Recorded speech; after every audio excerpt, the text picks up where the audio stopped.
General Plehn, sir, thank you for being on the NetDev podcast show. It is an honor to have you, and we are excited to talk about how NDU impacts the strategic environment and the future of the university.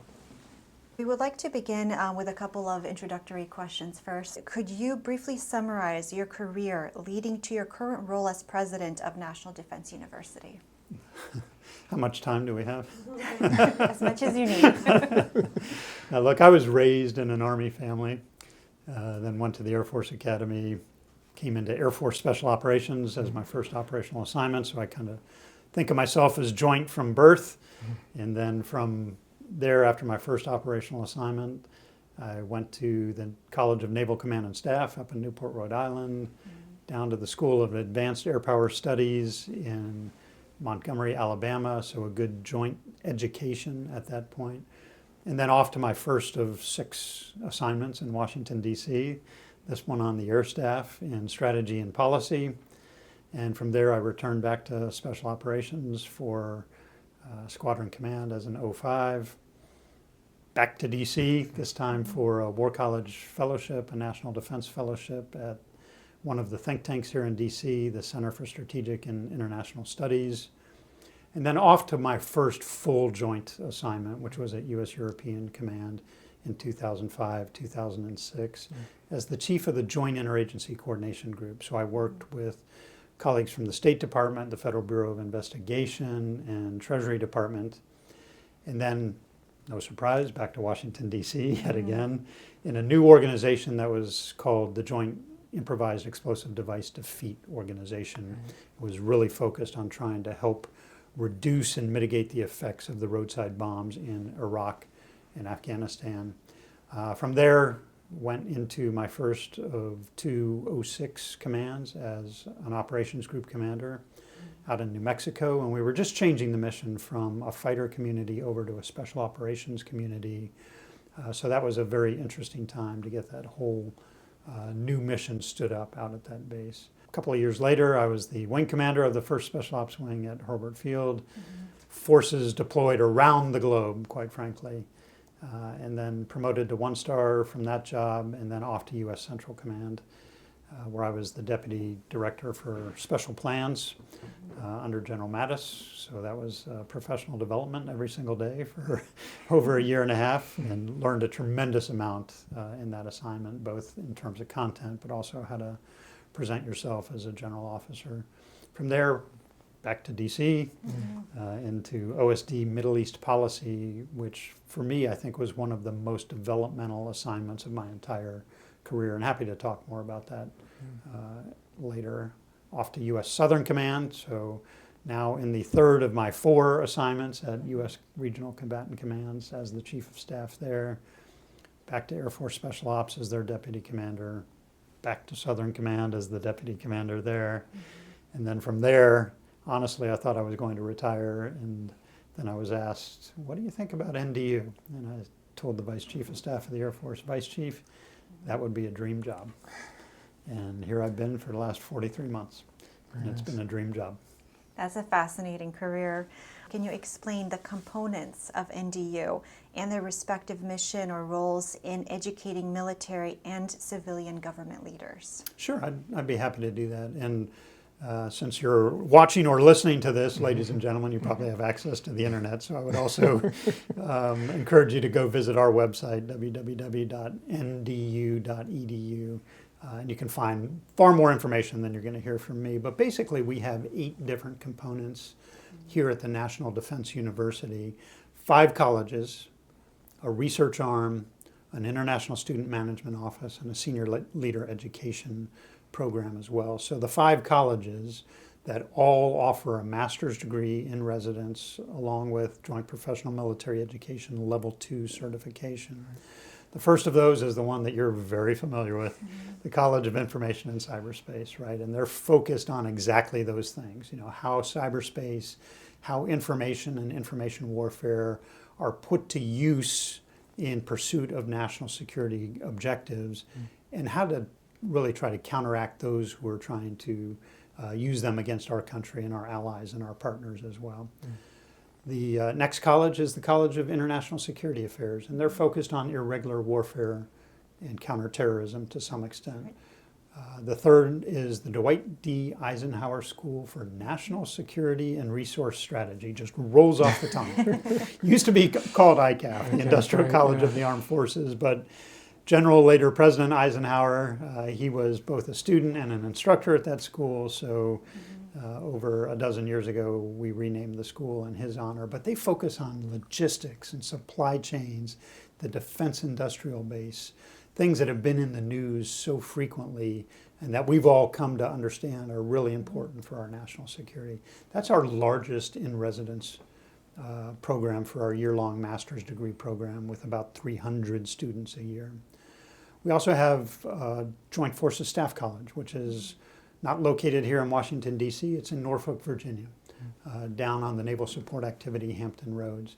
And they really are focused on the joint operational warfighting, both in the Joint Advanced Warfighting School, which is the year-long master's degree program, as well as the 10-week Joint Combined Warfighting School that qualifies officers to go serve in joint commands.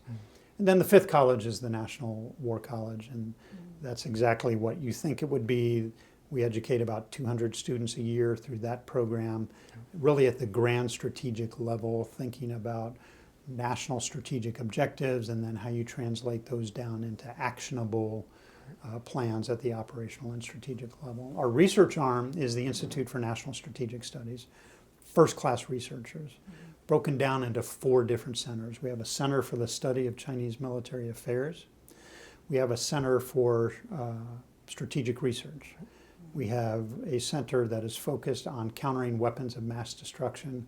And the newest of our centers, which we're just getting started, is the Center for the Study of Disruptive Technology in Future Warfare. And I'm sure we're going to touch on that a little bit in some of your future questions. We close it out with our International Student Management Office. We've got about 150 international students a year, so you need a way to make sure they're being welcomed into our country, cared for, both them and their families while they're here. The final component is that Senior Leader Education Program. Brand new 1-star generals and admirals by law must go through this program. We also have a program for 3-star officials who are going to joint assignments. And then for the very most senior enlisted personnel who are going to be senior enlisted advisors to joint commanders, we have the Keystone program for them. Excellent. Thank you for sharing that. What should graduates of NDU's senior service colleges be able to do in terms of professional competencies? Well, I think first and foremost, what we want to instill in every single graduate from the National Defense University is the ability to think strategically and critically about any problem set. So if they can do that, then we also encourage them to consider all instruments of national and international power when they're contemplating a particular issue set, right? And there's a lot of different acronyms that get tossed around for this. One of the most popular is called DIME, and it stands for Diplomatic, Informational, Military, and Economic Instruments of Power. And if you're crafting a plan to achieve national strategic security objectives, don't just focus on one of those instruments of power. Look at how you can bring them all together in a holistic plan to achieve those goals. There are other formulations of using the whole of government or all instruments of national power that sound like Midfield and PMISI and others. It's the same concept, they just add additional elements or additional instruments of power in there. So we expect all of our graduates to be able to do that.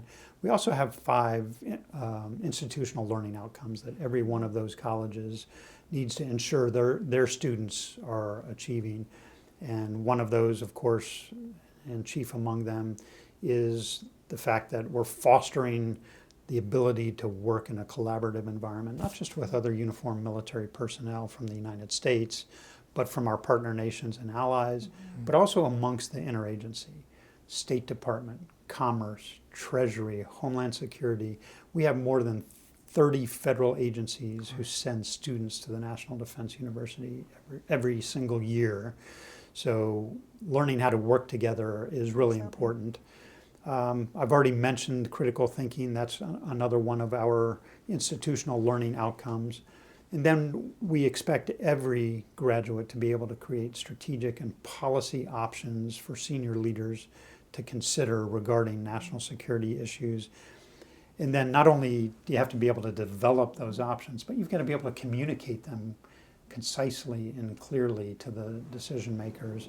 And then the fifth institutional learning outcome really is focused on understanding civilian-military relationships, understanding ethics, understanding the profession of arms. So across the board, if you come to any of our programs, you'll have those 5 institutional learning outcomes as things that we expect you to have mastered by the time that you graduate and become a critical and strategic thinker. Perfect.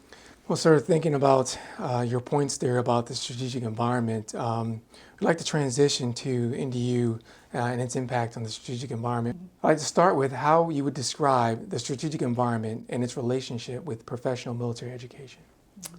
So there's a term, I don't use it much, but I think it's actually fairly descriptive, and it's called VUCA. I didn't make it up. But it stands for volatile, uncertain, complex, and ambiguous. Okay. And if you think about the current and future security environment with those adjectives, you go, yeah, that kind of fits, right? And we see that playing out across the globe today. Yeah. And in that volatile, uncertain, complex, and ambiguous security environment, we also see just a dizzying pace of technological change, right? I mean, there are tectonic changes at work, both in society and in warfare as well, right? I mean, if we were doing this interview 5, 10, 20 years ago, we would be in a giant studio, cameras everywhere, microphones hanging from the ceiling. And here we're in a small room, we've got 2 smartphones and some cameras and some wireless mics. Holy cow, right? And 25 years ago, not everybody had a cell phone in their pocket. And just looking at how the convergence of all of these technologies are changing the way we do things as a society, I'm here to tell you they're changing the way we do things as a military as well. It's actually changing the character of warfare. The fundamental nature of warfare remains unchanged. It's violent. It's uncertain. There's fog. There's friction. It's the pursuit of political aims through the use of organized violence.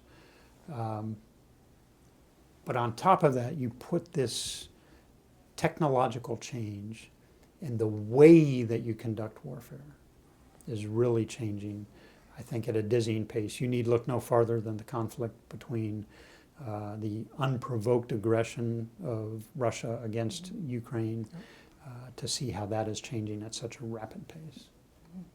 Consider everything you just said about how things are changing. In what ways does NDU interact with the strategic environment then?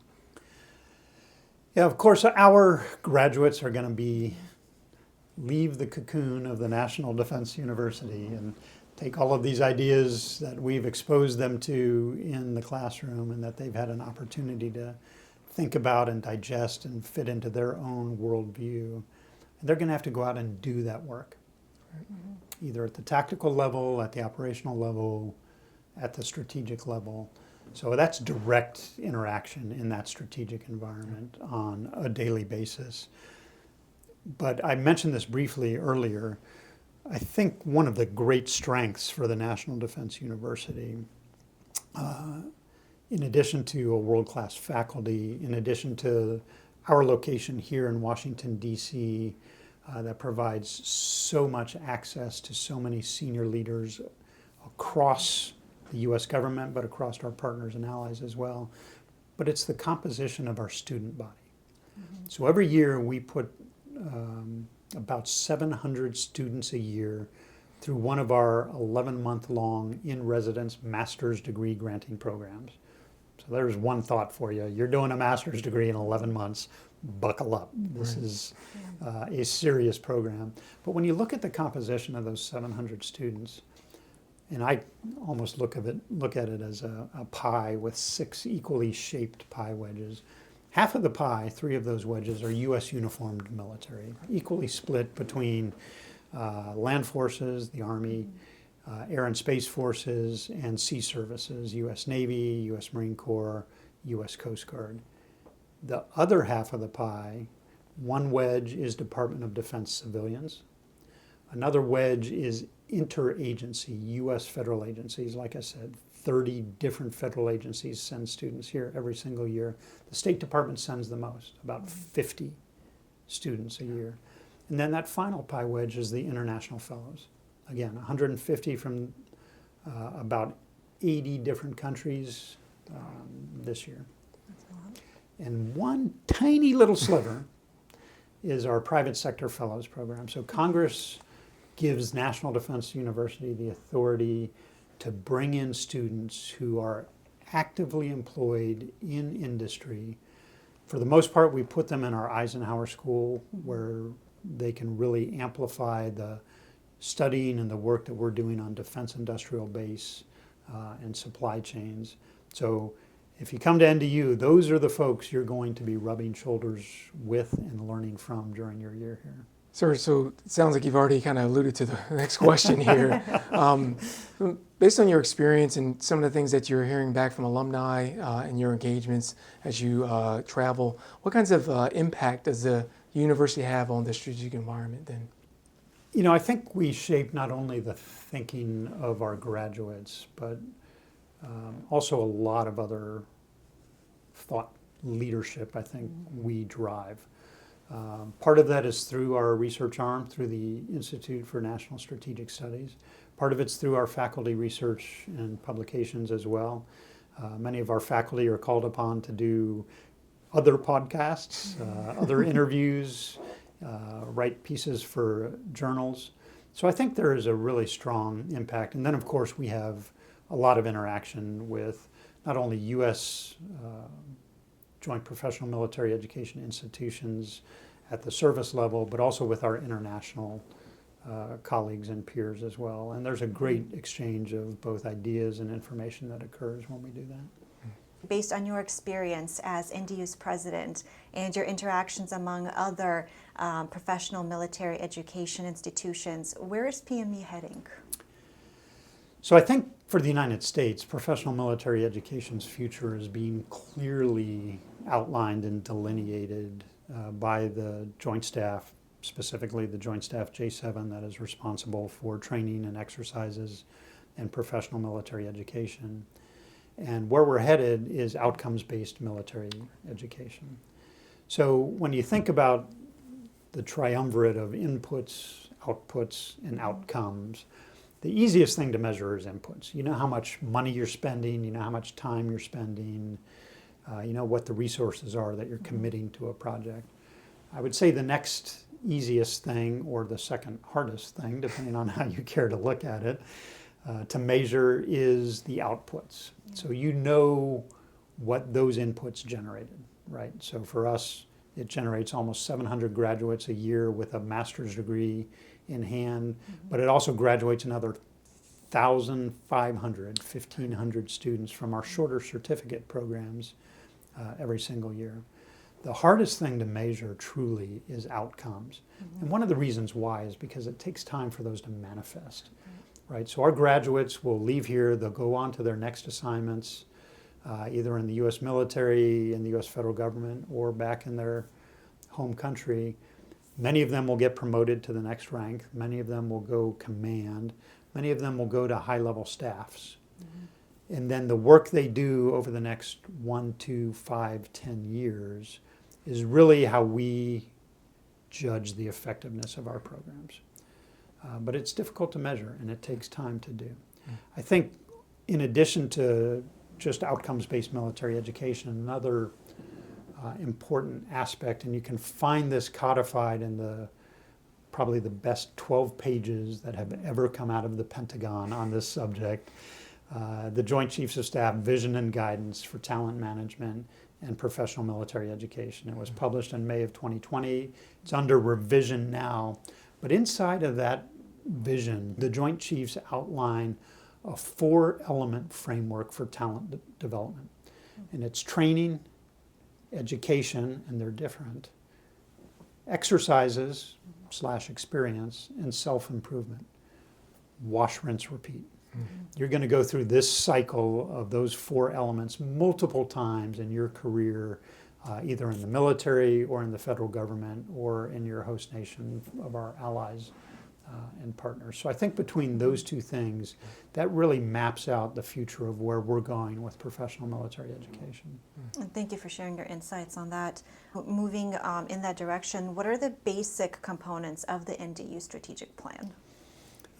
You're getting close to my heart here. It took us 2 years to publish our strategic plan. So we put a lot of time, thought, and effort into it. What I would tell you is at the heart of that strategic plan are NDU's 3 lines of effort.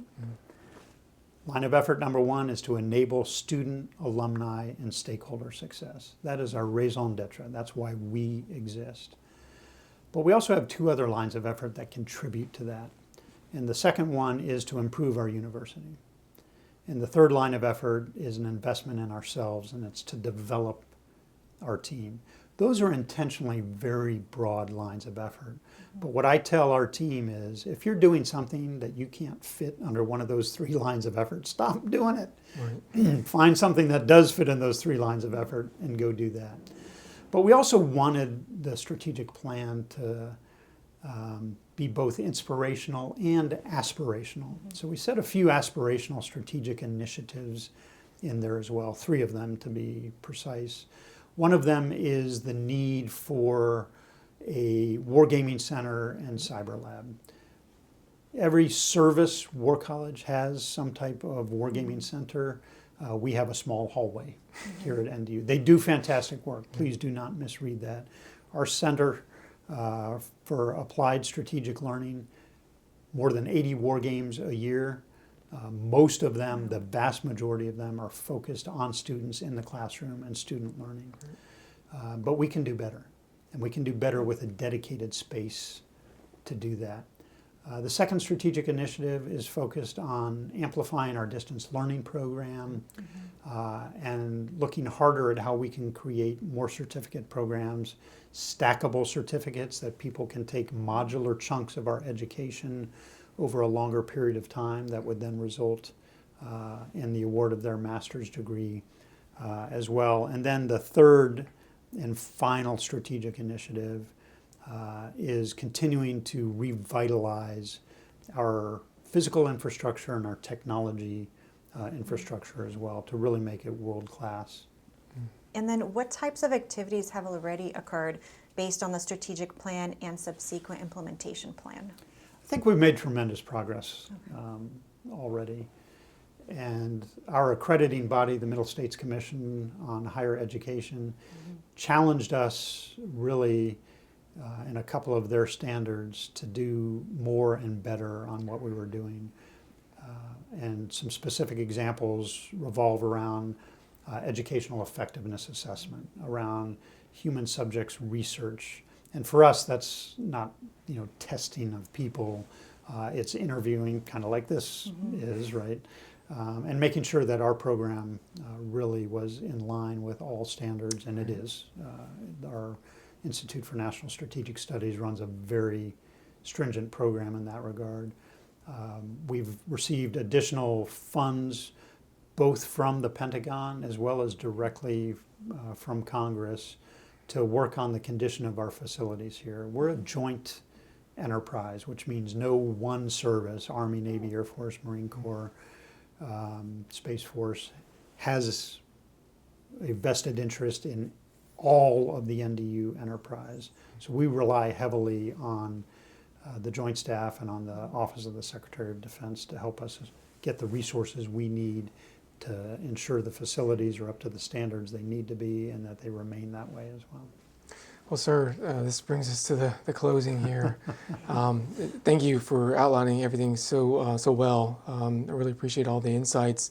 What if any, final key points would you like our audience to take away from our discussion today on the impact of the NDU on the strategic environment and in the future of the university? Well, I think key point number 1 I would like them to take away is when it's your time to come to War College or top level school, think NDU, right? We have 5 distinct colleges that are going to give you a world-class education.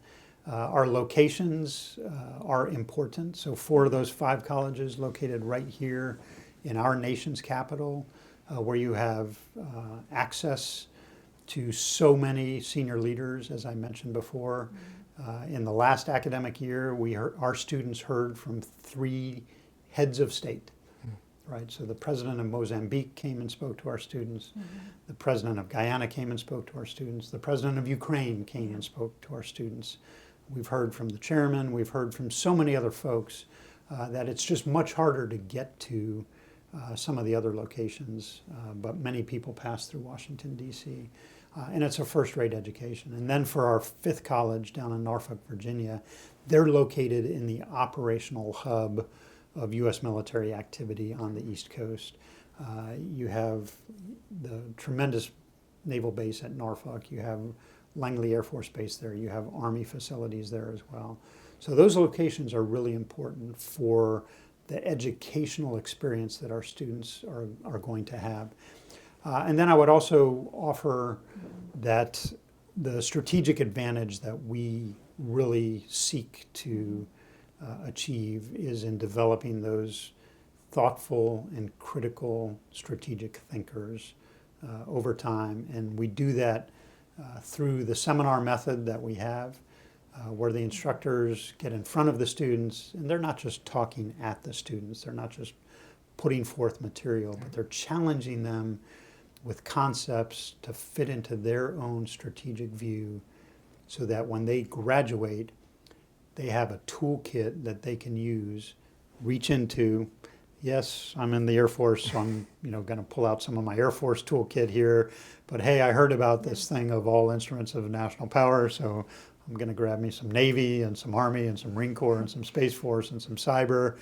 And oh yeah, I never want to fight alone, so let me call the friends I have made in this year-long program, either in another U.S. federal agency, or in an allied nation or a partner nation. I really think that combination of the curricula, the location, the student composition, and the faculty are what make this a truly unique experience. So sign up for it. General, just wanted to thank you again for sharing your insights, for your fantastic leadership at NDU, and thank you again for coming to our show today. Thank you, Elena. Thank you, Abdullah. Yes, My sir. pleasure. Yes, sir. Thank you.